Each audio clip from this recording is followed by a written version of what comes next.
very Heroku Salesforce centric meeting. Of course.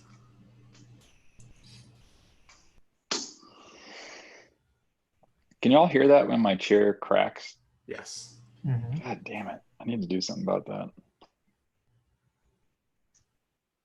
Really worth it. I mean, how loud is it? It's not too loud over here. How often do you crack your chair? It's actually pretty loud in here.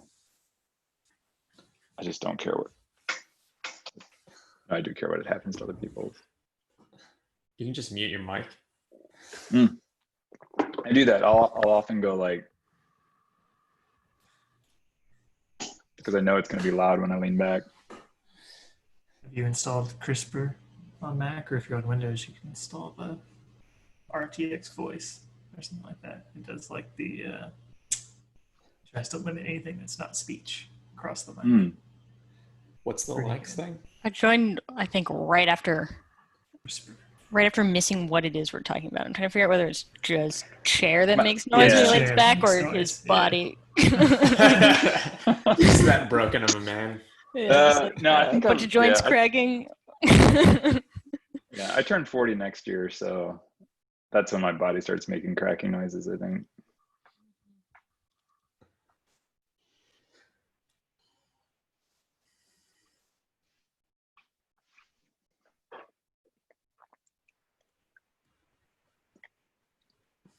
We didn't decide a topic for this one ahead of time, right? I don't think so. We have, let me get the agenda up.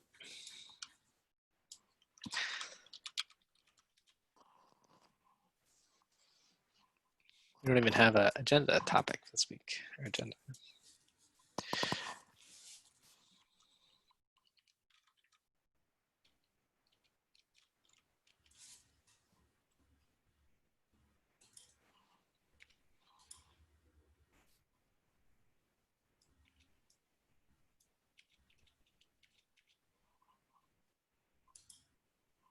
We don't do RFC reviews on Thursdays, right? No, It's just once a week. because we do it on Wednesdays. Unless you want to do it twice a week. On the agenda specifically. Oh, I already made there are two things then.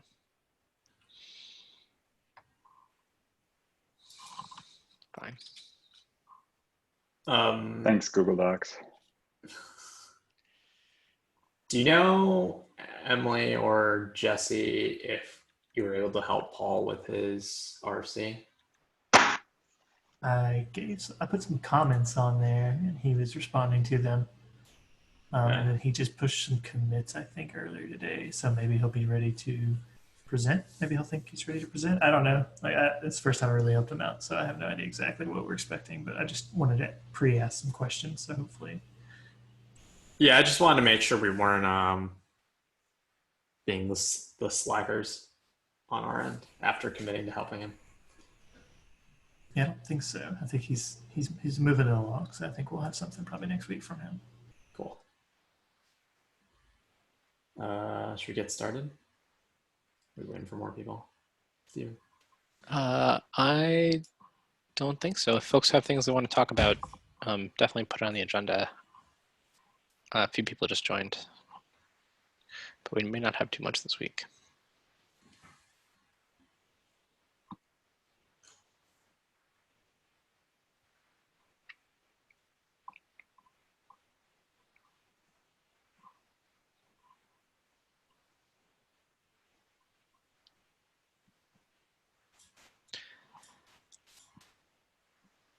I guess should we talk about stack packs, or do you have any questions on that we could help with? I did open a draft PR where I tried to split out the stack Buildpacks part of the app mixins RFC. So I guess if you get a chance, take a look at the draft PR just to see if you think that split makes sense. I haven't made any changes to the app mixins one yet, and I'm thinking I might leave that one the way it is and close it so we keep all the comments and stuff like that, and then open a new one for app mixins. But then I don't know. Then you also break that connection. So I'm not really sure what I'll do there. I guess I can say I just pushed up a change to address your comment, Terrence, on the RFC labeling thing, where we just whenever you do the weekly review, label the RFCs. So I think that's pretty much good to go. Cool. Yeah, I think I already approved it independent of that change, but figured since we covered it in the working group, I'd leave that comment.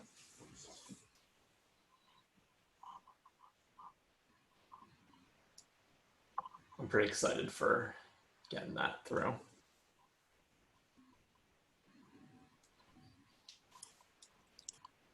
Cool.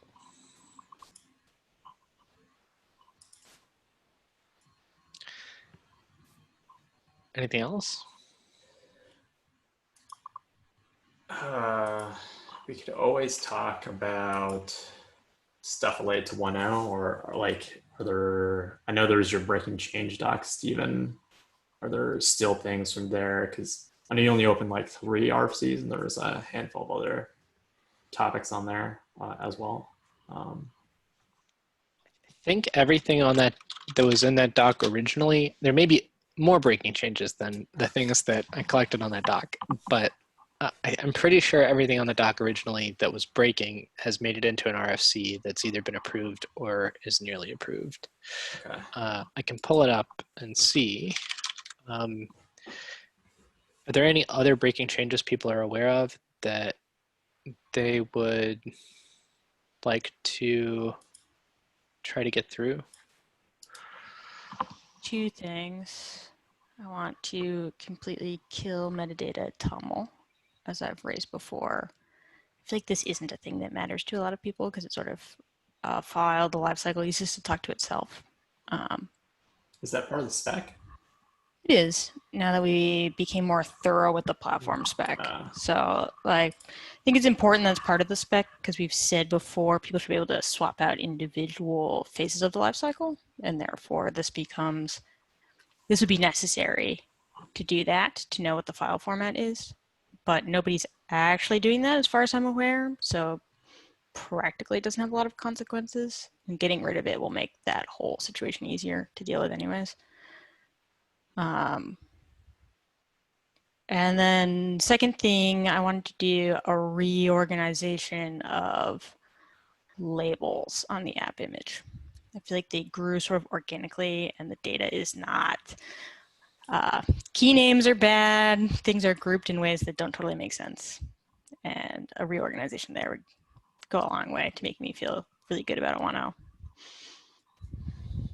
What about the builder specification?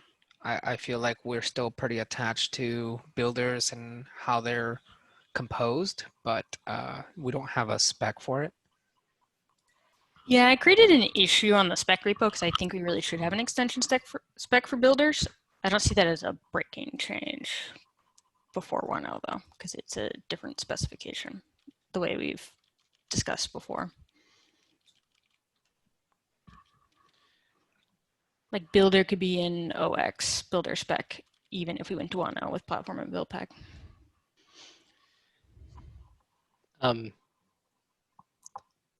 There are no breaking changes that we want to make to the way builders work, though, specifically, that we want to do before 1.0, regardless of whether or not it's spec'd. Is that right?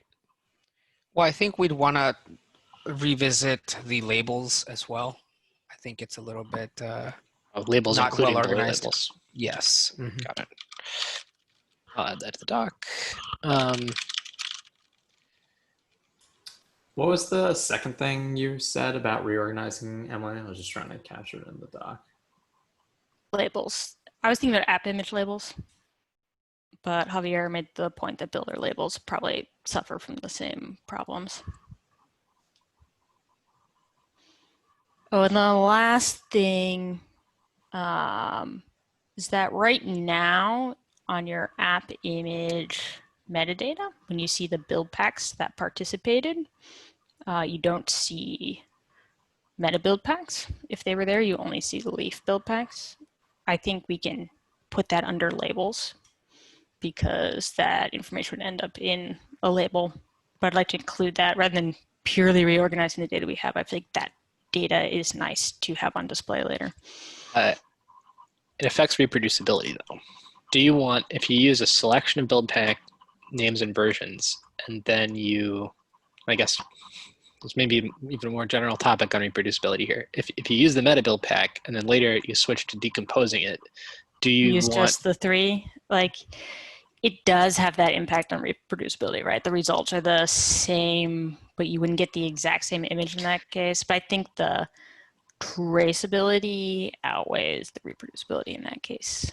I think if to support that, if we went full reproducibility, right, we wouldn't be putting the build pack versions in the metadata also, because build pack versions are going to bump a lot, and you probably, if you really care about reproducing the same image, even though in the build packs we're all going to install the same versions of things, we would be including that. So I don't think it's a big issue. I just wanted to call out that it would theoretically have that problem. I think it's confusing to people if they said build with Paketo Golang, and then that build pack doesn't show up in their metadata. I think it's worth suffering a little bit of reproducibility for that. We could move all the build pack names and versions to report TOML instead of putting on the image, right? And then we could really refine the build pack, the metadata that goes in the image, to just describe the things in the image that would, where if those bits changed, that's the only thing that would trigger a change in the thing. But if we're not willing to go that direction, then it probably doesn't make sense. So I think the trade-off there is it's going to be, it has to be, to maintain reproducibility in some ways, the platform's responsibility to associate report TOMLs with images so that they're easy to find that data for any given image. I feel like that's the trade-off. So we could get perfect reproducibility, but you're putting a lot of faith in platforms to make that metadata easy for people to access. That's not going to happen for pack, right? To a certain extent. I do wonder when we talk about reproducibility if it would be worth maybe determining exactly what scope we're referring to, right? And maybe if we just say reproducibility of very specific layers that we associate the application to, and then say excluding these other attributes that then are things that could be modified outside of it, which would be more or less annotations. There are things like image signing that I think while they're talking about whether they want to do layer signing on layers and Notary v2, whether that's a concept that should exist, that may make it so you could treat reproducibility at the layer level differently. I think most people build an image and then sign the digest, and then if the digest changes, they should be re-signed. And really, I think people expect reproducibility at that digest level. Right, and I think I agree with that. But if we're having to compromise, for certain aspects of it, I think then we should be a little bit more specific and maybe only target a lower level reproducibility scope. The config, so even if all the FS layers are the same, the config blob can affect the environment, which, because you can do LD preload and things like that, really does affect the security story for the, so I think figuring out what limited reproducibility would mean and what the advantages of it are would be an important part of figuring out where it makes sense to move in that direction. Yeah, and I think that's ultimately what I'm proposing. I don't have the answer, right? But I think it would be worth trying to determine whether or not we want to say reproducibility equals X minus these fields, right? And then whether or not we want to attribute something else, like add a different label that then says, okay, this hash is exactly the same, so therefore all the content of the meaningful parts are the same. That might be worth, setting up. Makes sense. An RFC where a lot of people could comment on it and provide perspectives would probably be a good path forward. I kind of suspect that reproducibility doesn't mean very much unless you're reproducing that image digest at the end. From what I didn't always hold that perspective, but having seen how people do image signing and things like that, I'm worried that, the config blob is where the labels go. It's also where envars go. So, it might be a hard sell to do some kind of partial reproducibility, but I think it's probably a good big public discussion. Yeah, think practically the diff ID of the config blob is the right place to do reproducibility rather than the digest of the image, because things like if you pull and push, you get different compression algorithms and white space and things that don't matter. But everything functional is in the config blob. But practically, people look at the image digest. They don't say, what's the diff ID of the config blob? Until they pull into Docker, and then Docker uses that as its identifier, right? I think I should really know this. I think Notary v1 doesn't sign based on the whole manifest because it doesn't have the compressed digest locally when you do the signature, but I don't actually know. So but in the that might be context of what this people use. conversation, it doesn't matter anyways, because all those labels we're talking about would be in the config blob. Yep, exactly. Are annotations also in the config or at the manifest? I think that they're at the manifest, right? Annotations are like a generic OCI concept, and you can put them on lots of different kinds of objects, or like the label format are annotations, but they're in the config, but in the label field of the config blob. The OCI spec treats this very weirdly, but my understanding is that people don't put metadata about the image on the manifest because it doesn't always get preserved, and that the config blob is the safe place to put that information. But I don't. If you're doing a daemon build and pack, there isn't even a manifest to annotate with this, right? Yeah, and I guess I'm totally like relating this as a very different conversation now, but the project TOML or project descriptor came up in Slack, and one of the conversations we had was about putting that information into standard OCI annotations instead of putting them into specific labels. And I think that's where my disconnect and maybe just misinformation on annotations comes in, and wanting to know whether or not we should be leveraging them a little bit more. I've heard that that's a bad idea, but I don't have a ton of context. Yeah. Can you link me? Maybe you could link the discussion in the doc. I'm really interested. Maybe that's like something has changed. Yeah, Or I know. there are patterns for that. I believe it was Ben Hale who was the one that pointed at the OCI, and I think Matt was the one that started that conversation recently. So yeah, I'll definitely add some information to the meeting notes here in a bit. Makes sense. I'd be interested in talking with Ben because I don't think it's a good idea to use manifest fields.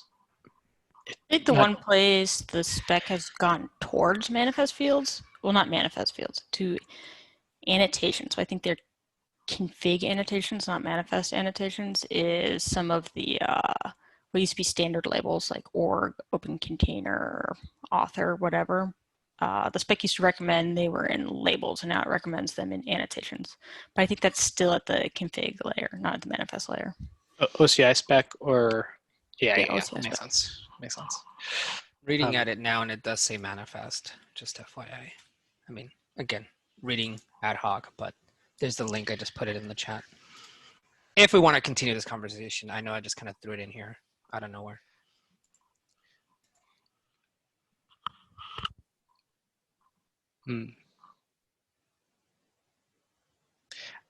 I think this is just the generic definition of what annotations are. But then if you go into config and then you look at labels, it says like, look at the annotation spec, or at least it used to be very confusing about this. So like, it's not the backwards compatibility with label schema, but if you go into, sorry, I don't have to keep talking about this, but if you go into config and then you look under labels, it points back to the annotations thing for what you should put in that field. I feel like practically whatever the spec recommends about annotations in manifest, the fact that Docker doesn't deal with manifest is going to make it hard to use it on the ground, even if it's a good idea theoretically. So I agree with that. I am curious if they do persist them through some other means, just like they persist repo names and stuff like that. So I wonder if it's worth investigating a little bit more before we ultimately like put it aside. Agree. Agree. Should I add that to? I'm adding the things we're talking about to the breaking changes doc. That's why I'm not putting them in the other doc. I'll add reconsider annotations. There were some other breaking changes that, or some other changes that are sort of breaking or near breaking that we haven't gone through yet. Just to run through. At some point, we talked about renaming at least launch to export and build to expose for the flags to launch layer versus build layer. People those don't really mean those things. Build means expose this to subsequent build packs, and launch means put this in the final image. That'd be really easy to make post 1.0 though. Just continue to support the old flags. It's fixed schema. Really wouldn't be a hard change. So I don't consider that breaking for 1.0 to that level, unless anybody disagrees. Seems like no. We said at some point we wanted to revisit the use of positional arguments for bin build and bin detect, but again, it's the same type of change. We can introduce environment variables that have the values later, and then in a million years stop passing those things because it's very easy to ignore the arguments that are coming into the files. So again, didn't put that one out as an RFC. Does anybody feel strongly about that? I feel like if that's the path we want to go forward, we should probably try to make it a thing for 1.0. Even if it's like a non-breaking change, or we're doing both for a long time coming. Just because I agree with that, because we sort of wanted 1.0 to be a clean room, a place where we could drop things we didn't want to continue forever. And also, I think practically, when we move to 1.0, a lot of people will take the time to migrate, and they might not later. It's just like it's a 1.0 is as much of a marketing as a kind of stake in the ground for us. So I think a lot more, well, my hope, if we're successful anyways, is that more people will look at Buildpacks when we do 1.0 because of the marketing and other stuff. And so if we put a foot forward of this is how you write Buildpacks and it's done this way, and we can have migration docs and other things from kind of leadership discussion around like migrating to this new thing, but it will be supported or whatever, or what do we want to do there? So since you're so interested, for that, for positional args, are either of you willing to open an RFC to move it to environment variables? Sure. Or at least start discussion. Yeah. I guess I'm happy to do it. I don't know how excited I am about MVARs versus positional args, but I'm happy to move that discussion forward. I mean, yeah, that makes sense. I don't have terribly strong opinions, but the positional args seem like it becomes very easy to add additional args and not worry about the arity of the kind of binaries we're creating in the future. So I think it's probably worth thinking about NVARs, but I'm also not very strongly opinionated about it either. Yeah, I was not either, but I don't know. As we keep adding things, I'm trying to think of some of the examples, like the build pactor. It starts to feel really arbitrary, like as a user of Buildpacks, or I'm sorry, as an author of Buildpacks, it starts to feel really arbitrary what is positional, what's MVAR. And I think that is actually much more confusing than anything else. Whereas like having the NVARs gives you this sort of like, maybe progressive complexity is not the right phrase, but it's like, you don't really need to even think about anything until you need it, I also hate copying and pasting that same like prefix on every build pack where it's like, I name them as NVARs. So yeah, I think a few months ago I was like indifferent, but more and more I feel strongly about the NVARs. Yeah, the thing I like about the arity is that there's a cost to adding an argument. Seems to be a theme for me. But instead of paying that cost, I feel like we've been adding environment variables, like for build pactor. but maybe Buildpack is kind of one off.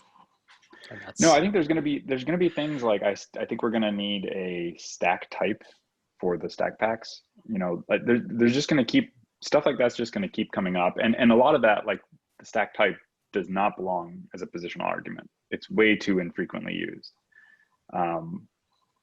So there's always going to be that class of things that shouldn't be positional, and for that reason, it's like, I don't know, why is anything positional? Well, because certain things are required and some things aren't, is basically just what you said, right? But like some things aren't. Like some things are positional and you might not use it, or Like the plan file, right? Mhm. Or a really simple build Or even pack layers. writes to the after, right? Yeah, or even layers. You might just run something on the app and create some slices. Yeah, I mean, I think the point, I mean, maybe this is just discussion in the RFC, but like the point is mostly it allows you to highlight certain things as more important than others. And I guess to some degree, you lose a little bit of that distinction. Like, So I agree with that. I don't think we're doing that well today, is sort of my position.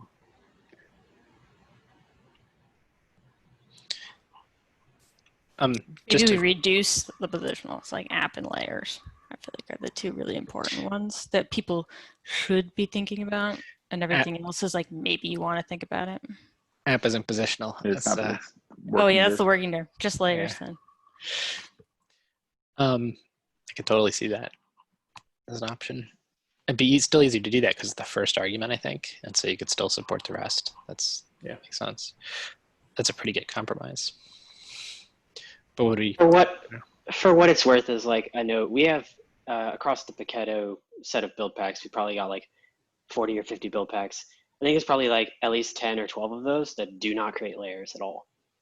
So it's like a not insubstantial number of build packs that don't care about where the layers directory is. The whole previous build pack model didn't have a layers directory, and so people writing the simple v3 build packs may really just care about the app directory too. Yeah, we have a whole bunch that just look at what's in the app directory and look at what previous build packs did, and then do stuff like set launch processes or some environment.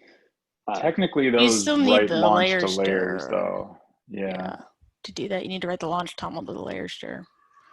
Which is kind of weird, but I think we've talked about making the layers dir more of a output dir than a layers dir.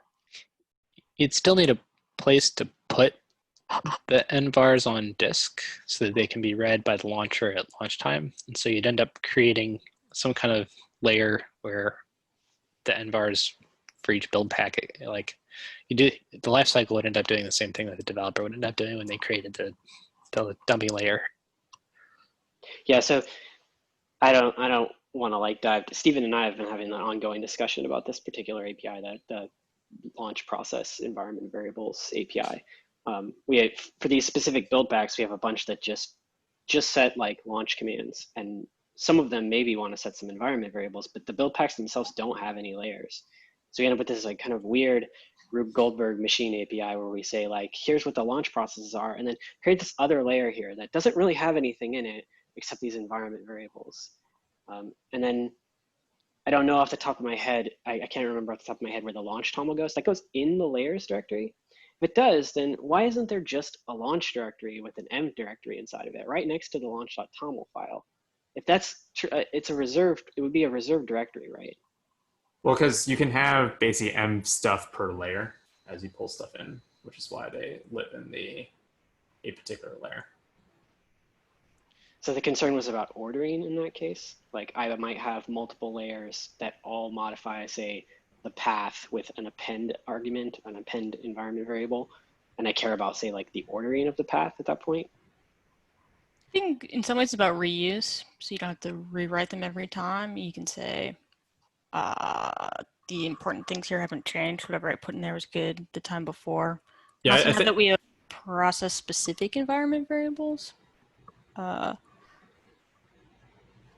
Yeah, I know for the use case for the M stuff, like an example would be like a common one that you would see like on Heroku would be if you have like a Node.js engine build pack, you would put together a layer for installing the node runtime, right? And you want the MVARs associated with the data of the contents in that layer with the kind of environment that is need to set up like node. So a subsequent build pack that's inheriting it that needs node at build time can just pull that layer and have that kind of stuff available to it. Yeah, so like in that case, you're not even like there's the generalized case of I have a build pack that installs a node runtime, but itself doesn't set any sort of launch process because I could use node in just build time configuration. I might use node to do something like compile, like, you know, do some transpiling of some static TypeScript or something into a static JavaScript file that then maybe is served by Nginx. So node doesn't ever actually end up in the launch environment itself. So like it doesn't set any process. How would it even go about saying like, I know ultimately that this launch environment specific process thing needs to be set. Like it doesn't know that the default process is going to be called web or worker or anything along those lines. It's just kind of like wildly guessing at that point. Or do we just set it as like a regular like env launch environment variable? At which point like it begs the question of like why the process specific environment variable? I feel like you can choose to make it process specific or not, right? So a build pack that didn't create a process probably wouldn't make a process specific environment variable. Yeah, I guess I just like, you have this coupling of like, the process is highly coupled to the launch TOML file, but its environment variables are highly coupled to like some other arbitrary thing. And I'm like not connecting the dots between like how that was, like how that makes sense. Like, why isn't it that like, say the, you know, these process specific environment variables are connected somehow to the launch.toml, like for example, a launch directory that's right next to the launch toml, because that is where the processes are defined. Maybe this is like almost an additional usability feature that's like, could you, if you can define process types separately from layer. I mean, maybe the real solution is we push everything into layers, and you have to associate a process that's fine type as with layer. well. Like, yeah, if the answer was like, in order to create a process, you were like creating a layer, and it was part of the layer's metadata where you said this was a launch process, like that totally is also a reasonable avenue. I think there's just this kind of disconnect in the API of like, yes, layers want to set environment variables, and processes want to set environment variables, and we now have this set of features that span across those two things, and like the API for it just seems a little bit disjoint. Like it just doesn't, to me, it doesn't feel like a seamless, as someone who has to like build a library that implements the spec on top of this, I'm finding myself going like, oh, this API is like kind of cumbersome to deal with. I think if you view the process types as like highly conventional, right? Like people use web or worker, like very predefined set, it feels a little bit less weird. It doesn't not feel weird, but it feels a little bit less weird. But I'm not suggesting you should necessarily keep it the way it is. It's just, I think that, you know, maybe the initial RFC kind of played down my worries about that a little bit. I wouldn't want to make it impossible for a build pack to contribute a process-specific environment variable to a process it didn't create. Like maybe that's not the normal case, but I feel like making it impossible would preclude things people might want to do without, when there isn't a good reason to preclude it, even though we don't suspect that's the normal workflow. Like you might want to make a build pack that contributes JVM configuration, but only to debug servers, regardless of what those debug servers are, or something like that. I could see a use case there. It's definitely very flexible what we have right now, even if it's not, doesn't make the most sense to, you know, users when they approach it.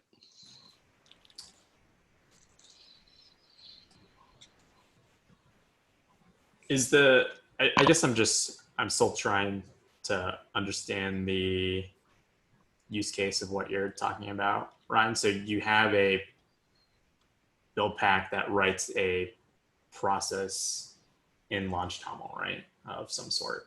And you have MVARs that are used in that launch TOML. And so you want to associate those mvars with that launch toml without necessarily writing it in its own like weird layers directly that only include those mvars. Am I understanding that correctly?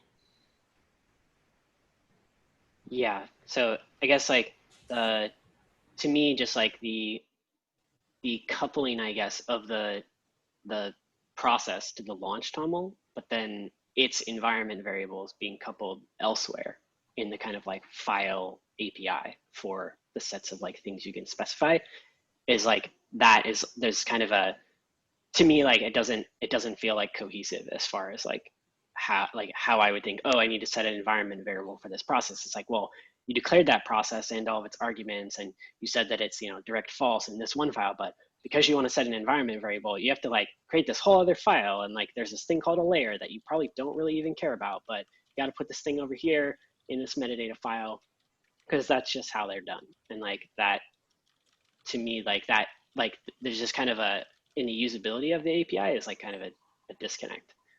And that's just mostly because of like the build packs we have for the most part that's actually do set processes.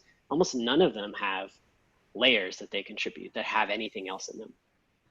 Even if you could get around the issue you're describing for environment variables, it's still going to exist for profile scripts, right? Because those are actual files that need to be contributed to the file system and have to be in a layer. And if you still need process-specific profile scripts and things like that, even if we solve the environment variable problem, I feel like it's sort of impossible to solve globally because you're still going to need file system diffs that are associated with processes. Unless we went the other way and moved everything into a layer like Stephen was suggesting.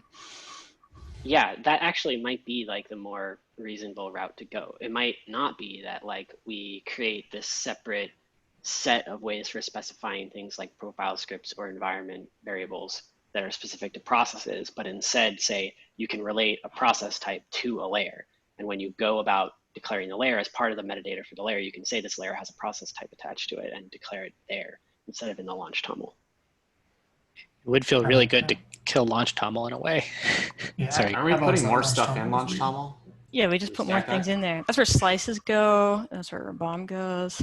Slices shouldn't be layer associated. Launch toml could still exist, but maybe there's stuff in launch toml. Goes in launch toml. I mean, as a potential alternative suggestion, because I think the use case makes sense, would it just be helpful to have like a launch layer that is specific that includes like profile stuff like Emily's saying and bars that are tied to process types? Yeah, I mean, I think it does make sense, right? If your launch.toml is sitting there, that means that the launch directory that's next to it, that would be the layer directory, is by necessity like a reserved directory space. You could do something with that. We'd have to define special rules about that comes before or after. It doesn't follow the alphabetical ordering, right? There's nothing special about the letter L. So we'd want to just find a special rule for where that should go, and then we wouldn't have to subtract anything from the rest of the API, just as long as we added stuff to that, so you could have that kind of associative. That way you could have a layer that contributes just a web-specific whatever. Yes, I would not suggest that we remove the APIs that are already there. I think that like that's still the existing API still has like a plausible use case. This wouldn't be a breaking change, but go ahead. Is this a specific launch layer, or do we just want a way that in a generic layer you can specify a process type? Like maybe the fact that processes go in launch toml is the weird thing here. If processes went in layers, then everything that's left in launch toml is coherent. And then the processes move into layers where the other launch config does right now. But I don't think it has to be a special layer named launch for that to work at that point. It's more like a special file in a layer or a special key in any layer toml where you can add a process. It does feel a little bit weird to have the ability to add process types per layer because they're so global and definitely override each other. It's like if at some point we did process type wrapping where you could refer to another process type in a process type, then having them in the layers could be a really powerful abstraction. But right now they feel pretty global in a way.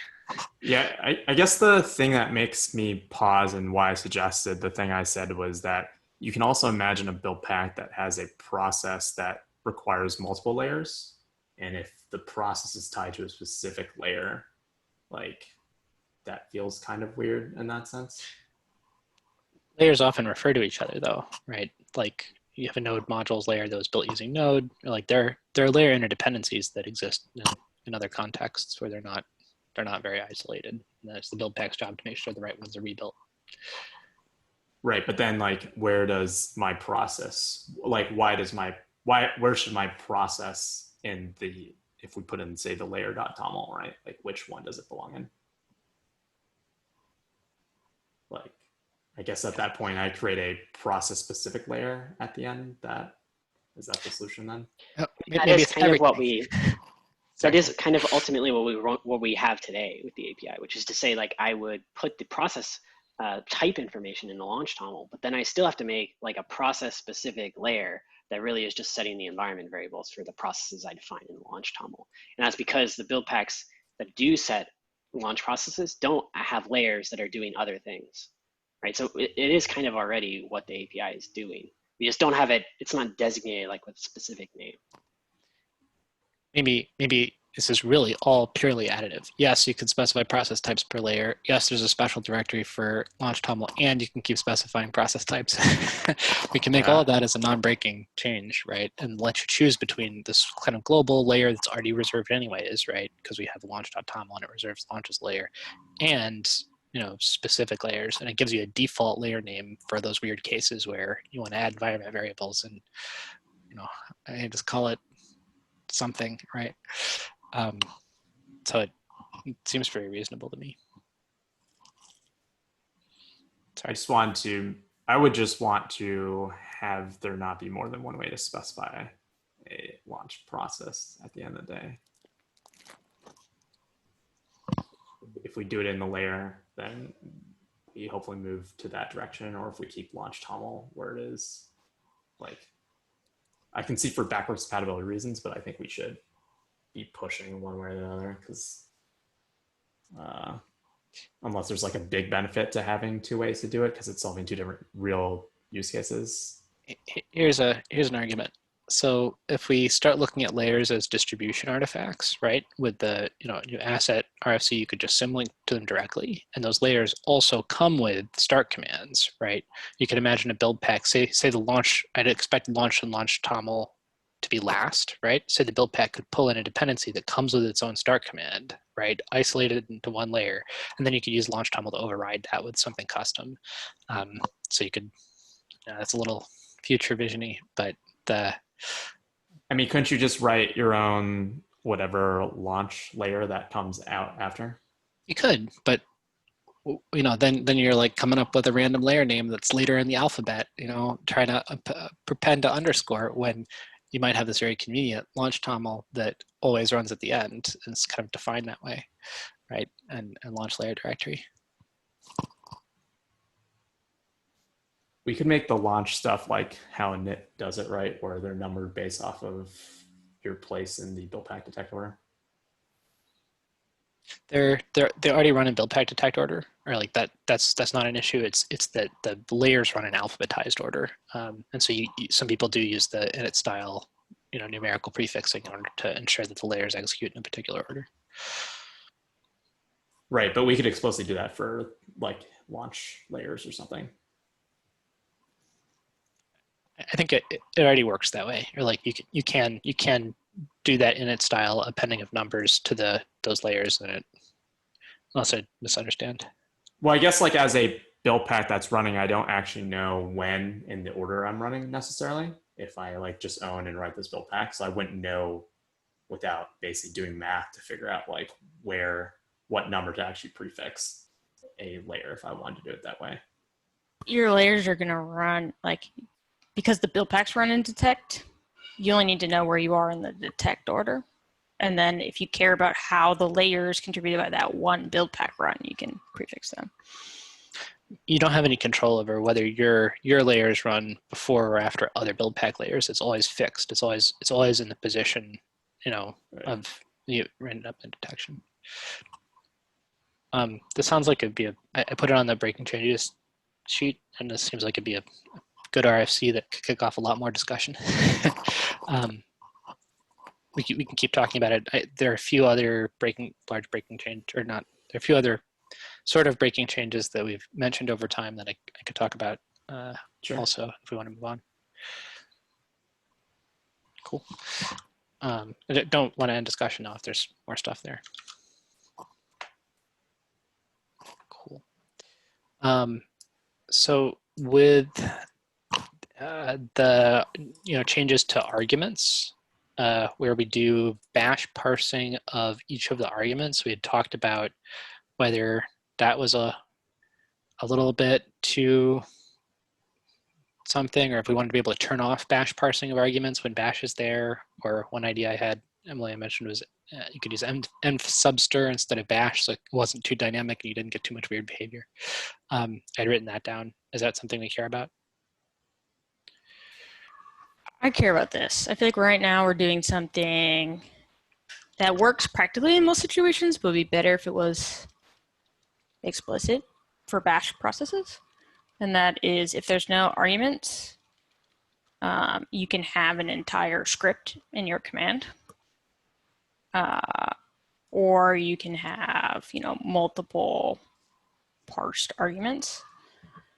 But I think instead of doing that based on whether there's one or multiples, we should just have a script boolean. Like, do you want me to treat this whole thing as a script to run? And then arguments get passed to the shell rather than turned into a script, or do you want these to be arguments?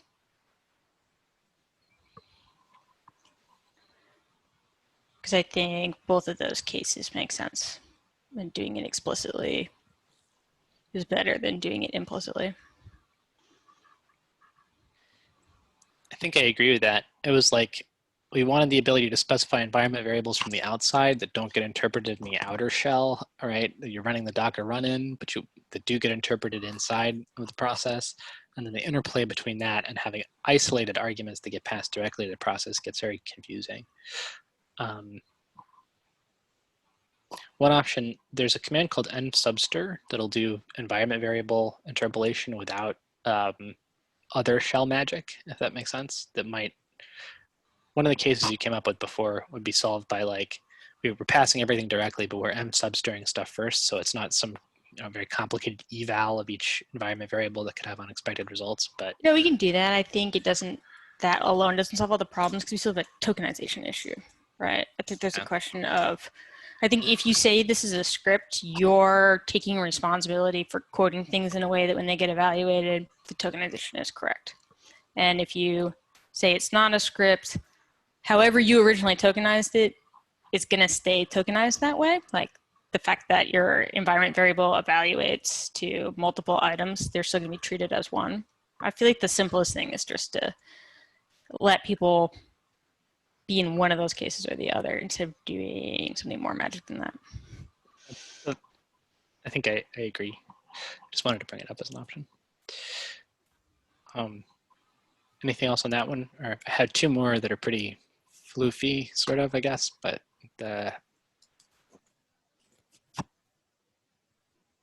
cool. Next one was, there was a lot of talk about development API at one point when Tilt did their big demo of Buildpacks, Cloud Native Buildpacks, integrated, Scaffold integrated, Cloud Native Buildpacks, and all that. Do we need to make any change? I'm pretty sure this isn't no-op, but do we want to do anything around that before 1.0 that we're worried about the current API not sufficiently supporting changes that we need to make in order to allow for development use cases? That may be true, but my hope is that it's mostly additive. I imagine if you have I guess we call it bin develop, but whatever, it can basically whole create any changes or APIs it would need that would be potentially different from bin build. So Google Cloud Projects Buildpacks have like a develop mode setting. Has anyone actually looked into what they're doing to accomplish that? Yeah, they basically each build pack understands an envar of like Google Dev mode equals true, and they basically branch the process start stuff. So like you can imagine like a node build pack. So instead of just doing node index.js, they're doing like node mod. And so they contribute different layers and different processes because of that flag. It's a really easy build pack feature to be able to build a development image, but the use case the tilt folks were talking about, and I don't know how Scaffold works, but Scaffold could do something like this, is like, define a generic concept called dev orchestrator, right, that sits in the container running live, and then sends code back and forth until it gets some like, oh, this is too much code, I can't do this signal, in which case it like tells the client to do a rebuild and create a new image, or syncs even more of the image like that. The use case is like, you're a cloud native developer, right? You have Minikube running on your workstation and your app inside of Minikube connected to a whole bunch of microservices, and you're typing in your IDE and you type button for button and see a website update live as you're typing with your code updates, right? That was the tilt demo, to an extent. Yeah. That's going a lot further than just dev image. The Salesforce one, we do an in container like binary that we call develop that basically just it reruns the build packs on watch changes. So it's responsible for watching like a bind mounted volume of your source code and then basically shuttling that over to a workspace and then executing the build packs. It works okay, for like quick things. And we can envision tying multiple containers together, running containers kind of like compose. But I don't know, some of the challenges that we have right now are like, some build packs just aren't made to like rerun again safely. Like they just assume an empty workspace, which means you kind of have to like dump the workspace and copy back over. So those are the sort of things we could think about in this like grand scheme of if we want to really support develop, we could start talking about build packs being in a certain mode so that restorations are maybe different in this mode, but I don't know. It's not solid enough for me to get too deep, I guess. Doesn't seem like we'd need any known API changes that we'd want to make to what we currently have that would be breaking for 1.0 around that, though, that we could, it seems like it'd be extensions we could add in the future. I added on the chat, sorry if I interrupted. Sorry, I added in the chat one of the issues that GitLab brought up, and I know that it's been some conversation with some clients in regards to how to run the unit test as part of the build process and fail the build or the creation of the image if those tests were to fail. And from my understanding, right, I wasn't here for the legacy build packs era, but was that such a phase existed where testing would occur. And in GitLab, moving over from the Heroku-ish implementation to the CNB implementation, they're missing that part of it.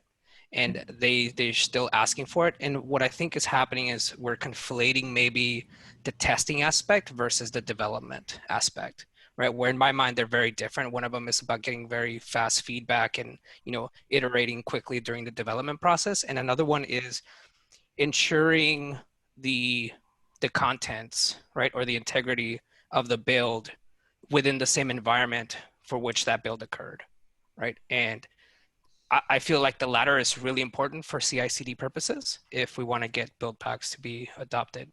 But I mean, that said, we're still getting a decent amount of adoption, so I'm not sure how true that is, but I still feel like it's a missing hole.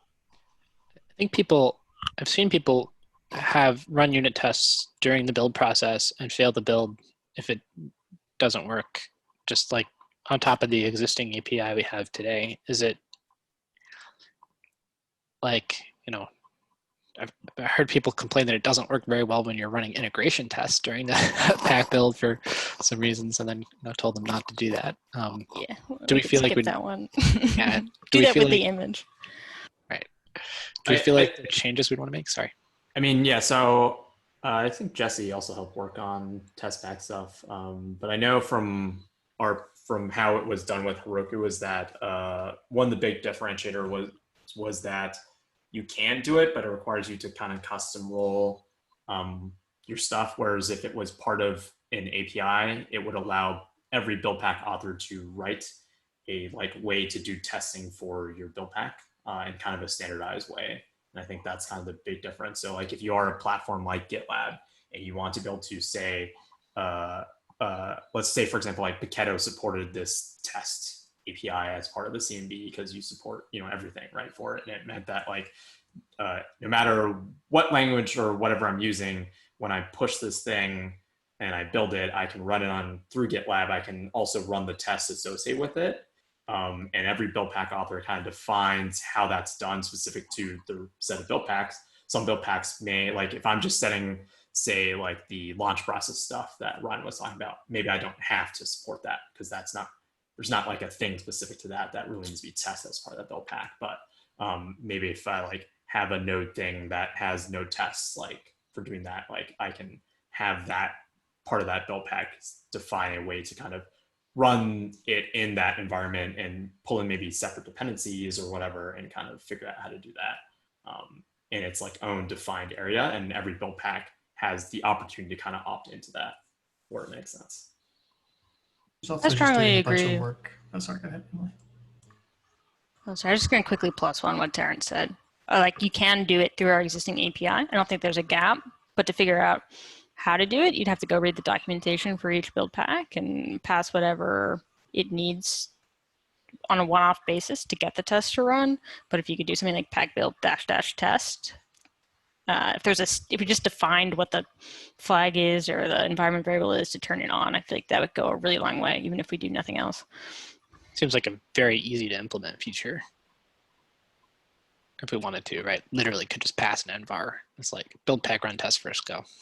Yeah, that gets you part of the way, but some build packs are really aggressive about cleaning up stuff in the workspace. Yeah. And those are the sort of things that you want to skip over build packs that aren't explicitly marked for test, I think, or at least that's what we do in Heroku. We skip any build pack that isn't marked for test. Now that may not be, the same API we want to do here, I think, but you just do extra work that you don't need to for build packs that don't have anything to contribute to the test process, essentially. And the same true for if you've got something that's kind of just getting rid of everything after a go build because all you need is the binary. Now you can't run go test if you bring that in later. Now obviously you could do it today with the API, but it's just a bit cleaner if everybody knows it's going to be test and the works.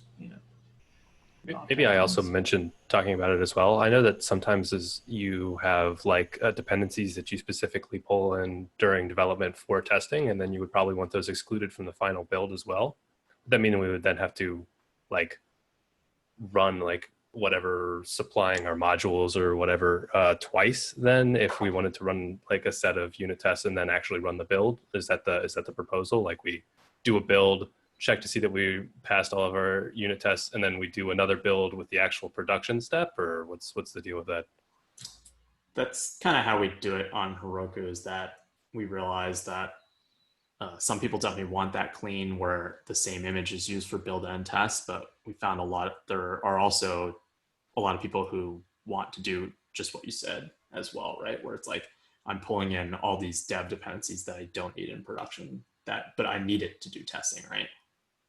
So are you creating an image and then running a test process on the image? What I was imagining was sort of tests happening during the build, and then you get your normal built launch image out the other end. Because you can always install test dependencies into layers that are launch false, right? Yeah, I think we have more options today in CMB than we did in not CMB land. This seems like a great discussion. We should pick up next time or put it in RC. We are out of time. I had one more thing on the very long list. That's a very silly one, that just for completeness. At one point we mentioned doing something like having detect images that act as manifests that defer out to other builder images, so you could run an auto detection with things that use different stack images. And there's a whole very complicated proposal around that I put on the list of things that we would definitely want to do before 1.0 if we're going to do it. I don't think we're going to do that, but just Wasn't that John Johnson's suggestion or something from one of the dinners? if this came from, I thought this came from Josh Collins, had some questions and had a use I think case. we all participated in this crazy idea, but I've totally forgotten what it was. Yeah, it's like, we're out of time, but I'll put it on the agenda for next time. But it's like you have a detect image, and then it actually tells you to go different images to run the build process I dynamically. feel like if we're not going to do some of our earlier ambitious ideas with detect, we should talk about combining analyze and restore for 1.0 also. I'll put that on the list. I definitely agree with that. It's weird to have it non-spec. That was an unrelated change, though. Those are on caching. I think the reason we kept them separate when we combined export and cache was there some idea that we would move analyze before detect and do some crazy, like detect could tell you whether or not to restore cache layers to improve performance type thing. But if we are really not going to do that in the 1.0 line, and that'd be a big breaking change anyway. So if we're going to go to 1.0 without doing it, we're not doing it till 2.0. I think we should combine these things for 1.0. Got it in the doc. I'll link the breaking changes doc again in the working group. We're over time. Thanks, everybody.